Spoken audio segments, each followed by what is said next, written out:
이 시간 함께 말씀을 보도록 하겠습니다. 마가복음 14장 32절에서 42절의 말씀입니다. 마가복음 14장 32절에서 42절의 말씀, 우리 한 절씩 번갈아가면서 교독하도록 하겠습니다. 마지막 절은 함께 읽겠습니다. 32절 읽겠습니다. 그들이 겟세마네라 하는 곳의 이름에 예수께서 제자들에게 이르시되 내가 기도할 동안에 너희는 여기 앉아있으라 하시고 베드로와 야고보와 요한을 데리고 가실새 심히 놀라시며 슬퍼하사 말씀하시되 내 마음이 심히 고민하여 죽게 되었으니 너희는 여기 머물러 깨어있으라 하시고 조금 나아가사 땅에 엎드려 될 수 있는 대로 이때 자기에게로 지나가기를 이르시되 아빠 아버지여 아버지께는 모든 것이 가능하오니 이 잔을 내게서 옮기시옵소서. 그러나 나의 원대로 마시옵고 아버지의 원대로 하옵소서 하시고 돌아오사 제자들이 자는 것을 보시고 베드로에게 말씀하시되 시몬아 자느냐 내가 한 시간도 깨어있을 수 없더냐. 시험에 들지 않게 깨어있어 기도하라. 마음에는 원이로되 육신이 약하도다 하시고 다시 나아가 동일한 말씀으로 기도하시고 다시 오사 보신즉 그들이 자니 이는 그들의 눈이 심히 피곤함이라. 그들이 예수께서 무엇으로 대답할 줄을 알지 못하더라. 세 번째 오사 그들에게 이르시되 이제는 자고 오시라. 그만 되었다. 때가 왔도다. 보라 인자가 죄인의 손에 팔린. 함께 읽겠습니다. 일어나라 함께 가자. 보라 나를 파는 자가 가까이 왔느니라. 아멘. 잠시 기도하고 말씀 선포하도록 하겠습니다. 하나님 감사합니다. 오늘도 비가 오는 가운데에서도 우리가 예배 자리를 기억하게 하시고 이 자리에 나와 하나님의 예배할 수 있도록 인도하심에 감사합니다. 또 오늘 지금 이 시간 말씀을 듣습니다. 하나님 우리에게 지혜를 더해 주셔서 하나님께서 어떤 분이신가, 또 하나님께서 우리에게 무엇을 원하시는가, 어떻게 살아갈 것을 원하시는가를 우리가 깊이 깨달아 기도의 제목을 발견할 수 있는 귀한 시간이 될 수 있도록 인도하여 주시옵소서. 감사드리며 살아계신 예수 그리스도 이름으로 기도드렸습니다. 아멘. 할렐루야. 아멘. 예수님께서는 우리의 모든 죄를 위해서, 우리의 모든 죄를 구원하시기 위해서 친히 자신이 십자가에 못 박혀 죽으심으로 우리를 대신하여 희생 제물이 되셨습니다. 이는 창조주 하나님께서 피조물인 우리를 향한 놀라운 계획을 작정하셨으며 끝없는 사랑의 성취하심을 나타낸 것이다 라고 하는 것을 우리는 이미 알고 있습니다. 그래서 우리는 오늘도 이 은혜에 감사하여, 이 사랑에, 무한한 사랑에 감사하여서 지금 이 자리에서 하나님을 찬양하고 예배하고 있는 것입니다. 그래서 바라옵기는 지금 이 시간, 오늘 드리는 이 예배, 이 자리가 말씀의 은혜를 받고 기도의 제목을 발견할 수 있는 귀한 시간이 될 수 있기를 간절히 소망합니다. 아멘. 겟세마네 기도의 의미라는 제목으로 이 시간 말씀을 전하도록 하겠습니다. 너무나 유명한 말씀이지요. 제자들과 함께 겟세마네라고 하는 동산에 올라가셔서 기도하시는 예수 그리스도의 모습을 우리에게 보여주고 있습니다. 이 말씀에서 우리는 크게 두 가지를 생각해 보면서 그 의미를 나눠보도록 할 건데, 먼저 첫 번째는 예수님만이 하실 수 있었던, 오직 예수님만이 감당하셔야만 했던 기도의 모습과 그 기도의 의미를 함께 살펴보고자 합니다. 그리고 다른 하나는 예수님이 이렇게 기도하러 나가셨을 때 졸며 자고 있는 제자들의 모습을 통해서 우리의 연약함과 그로 인해서 예수님을 붙잡아야 한다는 그 예수님을 의지하고자 하는 그런 마음을 우리가 시간 함께 나눠보도록 하겠습니다. 32절 말씀을 보시면 십자가를 앞에 두시고 예수님은 제자들과 함께 겟세마네 동산에 오르셨다 말씀하고 있습니다. 그리고 예수님께서는 제자들을 향하여서 이렇게 말씀하고 있습니다. 내가 기도할 동안 너희는 여기 있으라. 그런데 예수님을 따라 동산에 올라앉은 제자들은 그동안 봐왔던 예수님이 그전과는 말이 다른 모습이다 라고 하는 것을 알게 되었습니다. 하나님 나라를 선포하시는 그 예수님의 굳건한 모습도, 또 병자들을 고치시면서 보이셨던 그 인자한 미소도 지금 이 순간에는 도저히 찾아볼 수 없는 그런 모습이었던 것이지요. 그저 아무 말씀 없이 동산에 묵묵히 오르시는 예수님, 평소와 같이 기도하러 가심에도 무언가 슬프고 무언가 두려워하는 마음이 예수님께 보였다라고 하는 것을 제자들은 깨달았다라고 하는 것입니다. 마침내 예수님께서 이 정적을 깨시고 이 동산에 도착하셔서 제자들에게 여기 있으라 말씀하셨던 것이었죠. 그리고는 베드로와 야고보 그리고 요한을 데리고 조금 더 멀리 나아가셨습니다. 우리 시간 33절과 34절의 말씀을 함께 보도록 하겠습니다. 33절 보시면 베드로와 야고보와 요한을 데리고 가실새 심히 놀라시며 슬퍼하사 34절 말씀하시되 내 마음이 심히 고민하여 죽게 되었으니 너희는 여기 머물러 깨어있으라 하시고 라고 말씀하고 있습니다. 예수님은 이 세 명과 함께 더 앞으로 나아가실 때 심히 놀라시며 슬퍼하셨다고 말씀하고 있습니다. 여기서 놀랐다고 하는 이 말의 의미는 매우 두려워했다라고 하는 의미입니다. 또한 슬퍼하셨다는 것은 그토록 비탄하고 통곡하다라고 하는 의미를 가지고 있습니다. 그렇다면 여기서 우리는 한 가지 궁금증이 생깁니다. 왜 예수님께서는 왜 두려워하시고 왜 비탄하셔야만 했을까라고 하는 것입니다. 그 이유는 예수님이 이미 십자가의 길을 알고 계셨기 때문이었습니다.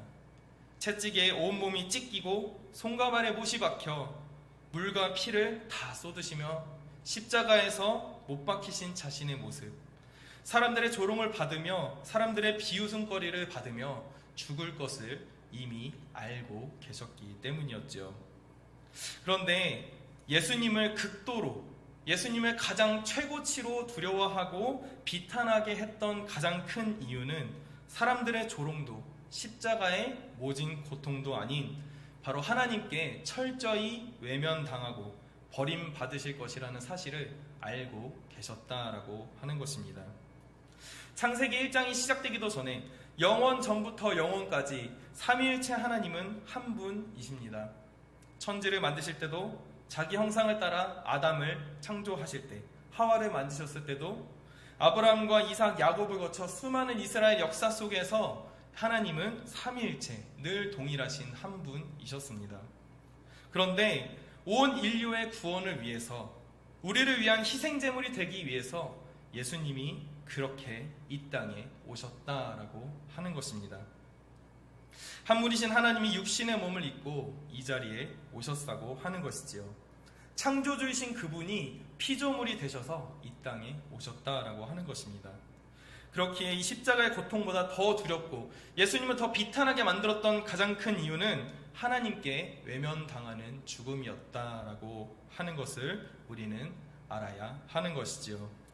예수님이 이 땅에 오신 성육신의 그 의미부터 십자가에서 죽으심, 그리고 죽은 지 사흘 만에 부활하셨다는 이 모든 구석의 역사가 나를 향한 삼위일체 하나님의 놀라운 작정이며 놀라운 성취임을, 놀라운 사랑임을 우리는 늘 기억해야 한다라고 하는 것입니다. 이렇게 겟세마네 동산에 도착하신 예수님께서는 기도하시기 위해서 더 앞으로 나아가십니다. 그리고 기도의 자리에 도착하시자마자 땅에 엎드리셨다 말씀하고 있습니다. 여기서 우리는 예수님이 어떻게 이 겟세마네 동산에서 어떻게 기도하셨는가를 우리가 한번 살펴볼 필요성이 있습니다. 겟세마네라고 하는 뜻은 올리브를 누르다 라고 하는 의미를 가지고 있습니다. 즉 올리브 기름, 이 올리브 열매에서 기름을 얻기 위해서는 어떻게 해야 할까요? 올리브 열매를 쥐어 짜내야 됩니다. 힘껏 누르고 진 눌러야만 비로소 기름이 나온다라고 하는 것이지요. 예수님의 기도가 바로 이러했다라고 하는 것입니다. 그래서 누가복음 22장 44절의 말씀을 보시면 이렇게 말씀하고 있습니다. 예수께서 힘쓰며 애써 더욱 간절히 기도하시니 땀이 땅에 떨어지는 핏방울같이 되더라 라고 말씀하고 있습니다. 결국 겟세마네 동산에서 기도하셨다는 이 의미는 예수님의 기도가 그냥 땅에 엎드려 비탄하고 통곡하는 그런 기도가 아니라 마치 올리브 열매가 쥐어 짜듯이, 올리브 열매가 진 이겨지듯이 그래서 기름이 나오는 것 같은 기도를 하나님께 드렸다라고 하는 의미로 우리는 생각할 수 있다라고 하는 것입니다. 그렇다면 예수님께서는 과연 어떤 기도를 드리셨길래 마치 올리브 기름이 짜지듯이 기도하셨던 것일까? 그 기도의 내용은 35절과 36절 말씀에 기록되어 있습니다. 우리 다 같이 함께 35절과 36절 말씀 읽어보도록 하겠습니다. 같이 읽겠습니다. 시작. 조금 나아가사 땅에 엎드려 될 수 있는 대로 이때가 자기에게서 지나가기를 구하여 이르시되 아빠 아버지여 아버지께서는 모든 것이 가능하시오니 이 잔을 내게서 옮기시옵소서. 그러나 나의 원대로 마시옵고 아버지의 원대로 하옵소서 하시고. 아멘. 35절 하반절 다시 한번 보여주시겠습니까? 35절 말씀에 이 빨간색 글씨로 이때가 자기에게서 지나가기를 구하였다라고 말씀하고 있습니다. 또 36절 보여주시면 그러나 아빠 아버지께서는 모든 것이 가능하시오니 이 잔을 내게서 옮기시옵소서라고 기도하고 있습니다. 이를 잘못 생각하면 예수님이 십자가를 피하고 싶으셔서 이러시는가 하는 그러한 생각이 들 수 있습니다. 어쩌면 예수님도 사람이시니까 이 고통을 피하고 싶으셨겠지라는 생각이 들 수도 있다라고 하는 것이지요. 그런데 이 36절 뒤에 이 빨간색 글씨로 나온 이 고백이 이 모든 것을 뒤엎는 바로 고백이다라고 하는 것을 우리는 알아야 하는 것입니다. 이 빨간색 글씨만 다시 한번 읽어보겠습니다. 같이 읽습니다. 시작. 그러나 나의 원대로 마시옵고 아버지의 원대로 하옵소서 하시고. 아멘.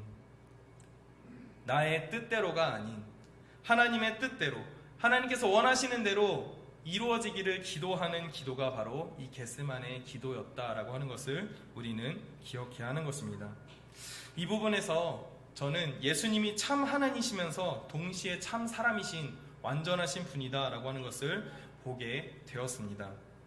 창조주 하나님이신 예수 그리스도께서 이 죄로 가득 차고 연약한 참 사람의 모습으로 오셨다.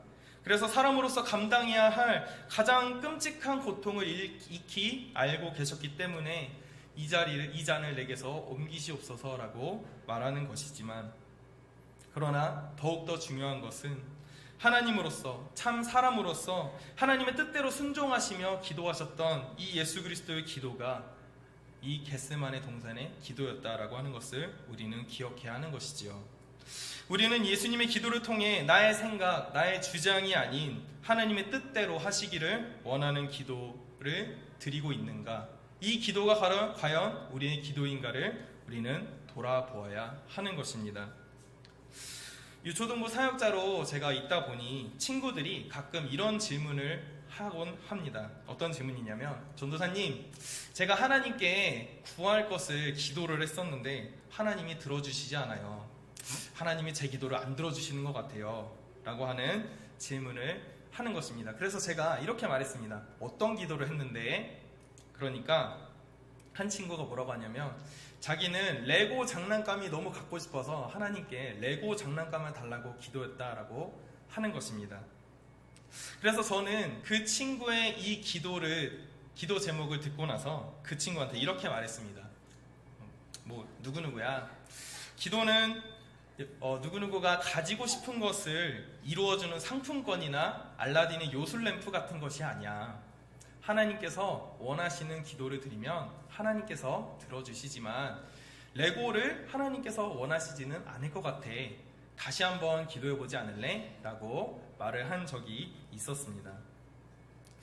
예수님의 기도는 이렇습니다. 나의 뜻과 나의 유익을 위해서 기도한 것이 아니라 하나님의 뜻, 하나님의 원하시는 그것을 이루어드리고 순종하기 위한 기도였다라고 하는 것이 바로 십자가를 앞에 둔 예수님의 기도였던 것이었지요. 우리가 예수님을 믿으며 살아가다 보면 많은 어려움들이 찾아옵니다. 고난이 때로 찾아오고 예수 그리스도를 믿는다는 그 이유 하나만으로 박해를 받을 때도 있을 것입니다. 그때마다 우리는 예수님의 기도를 기억하셨으면 좋겠습니다. 나에게 주어지는 일이 내가 생각하는 것과 완전히 달라도 내 앞에 있는 어떤 어려움으로 인해서 고통받고 박해를 받는다 할지라도 하나님께서 원하는 대로 이루어 가시는 그 기도, 예수님께서 드리셨던 이 겟세마네 기도가 우리 안에 있어야 한다는 사실을 우리는 기억해야 하는 것입니다. 이러한 예수님의 기도가 우리 여기 모이는 모든 성도님들의 기도가 될 수 있기를 간절히 소망합니다. 아멘. 이렇게 기도를 마치시고 예수님께서는 3명의 제자들이 있는 곳으로 다시 돌아오셨습니다. 예수님의 모습을 보며 그들은 왠지 예수님을 다시 보지 못할 것만 같은 그런 생각이 들었습니다. 이윽고 예수님께서는 이렇게 말씀하셨습니다. 37절과 38절 말씀 보시면 이렇게 말씀합니다. 돌아오사 제자들이 자는 것을 보시고 베드로에게 말씀하시되 시몬아 자느냐 내가 1시간도 깨어있을 수 없더냐.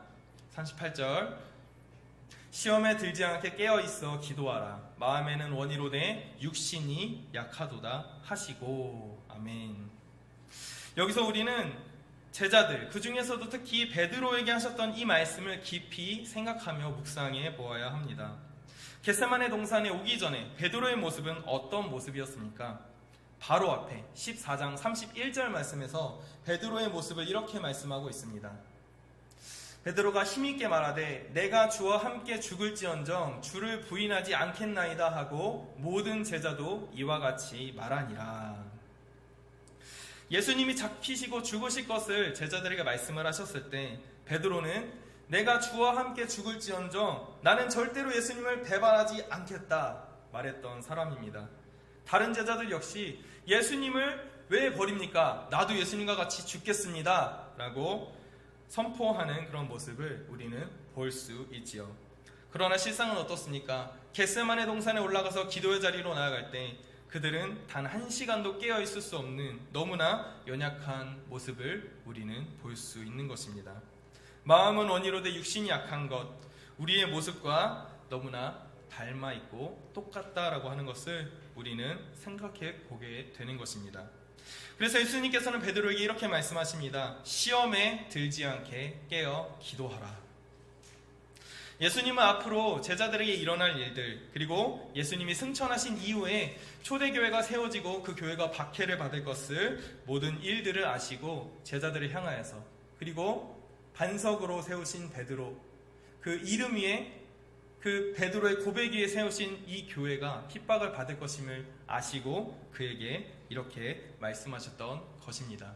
시험에 들지 않게 깨어 기도하라. 그렇게 말씀하신 후에 하나님의 뜻을 위하여 십자가를 향하여 나아가시는 예수님을 우리는 본문 이후의 말씀을 통해 쭉 볼 수 있게 됩니다. 이 부분에서 우리는 또 한 가지 기억해야 할 것이 있습니다. 바로 사람의 결단과 결심에는 한계가 있고 너무나 연약한 존재이기에 우리는 늘 예수님을 의지해야 한다라고 하는 것입니다. 제자들과 마찬가지로 우리들에게도 언제든 얼마든지 시험과 문제, 다양한 어려움들이 찾아올 수 있습니다. 문제가 오고 시험에 들면 아무리 결단하고 노력해도 뭐 하나 해낼 수 없는 존재, 너무나 연약한 존재들이 바로 우리의 존재들이다라고 하는 것을 우리는 기억해야 하는 것이지요.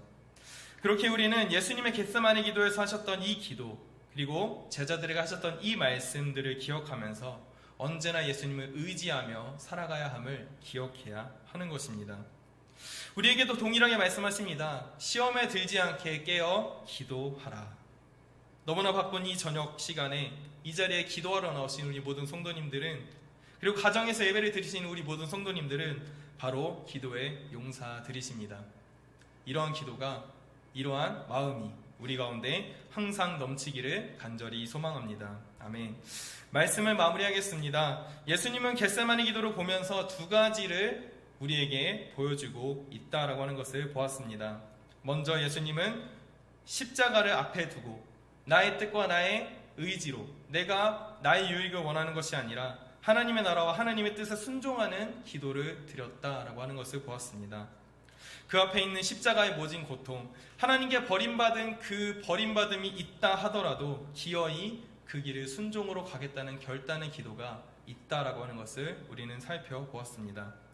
그래서 바라옵기는 우리가 드리는 이 3000시간 기도 운동에 무엇보다 하나님의 나라와 하나님의 유익, 하나님의 뜻을 구하는 기도가 우리 가운데 함께 있기를 간절히 소망합니다. 나의 만족과 나의 유익을 구하는 기도는 잠시 잠깐뿐이지만 하나님의 뜻과 하나님의 원하는 대로 기도하다 보면, 하나님의 뜻이 무엇인지를 기도하다 보면 하나님께서 움직이시고 회복하시고 기적을 일으키실 것을 믿습니다. 이러한 기도가 우리의 기도가 되기를 간절히 소망합니다. 다음으로 1시간도 기도하지 못한 제자들의 모습을 보면서 우리의 연약함이 있다, 우리의 한계가 있고 우리가 아무리 결단과 결심을 해도 우리는 너무나 연약한 존재들이다 하는 것을 우리는 기억해야 합니다. 그래서 나 자신뿐만 아니라 우리의 모든 가정과 우리의 모든 교회, 그리고 모든 나라와 민족이 시험에 빠져 기도하지 못하는, 시험에 빠지지 말고 깨어있어 기도하라고 말씀하시는 이 예수님의 말씀을 우리는 기억해야 하는 것입니다. 그렇게 바라옵기는 나 자신을 위해서, 우리의 모든 가정을 위해서, 교회를 위해서, 나라와 민족을 위해서 하나님의 뜻을 구하는 기도의 자리가, 시험에 들지 않게 깨어 기도하는 자리가 우리의 모든 삶의 영역이 될 수 있기를 위해서 우리 기도해야 하는 것입니다. 이런 기도가 우리에게 함께 있기를 간절히 소망합니다. 아멘. 이 시간 찬양을 부르시면서 기도의 자리로 나아가도록 하겠습니다.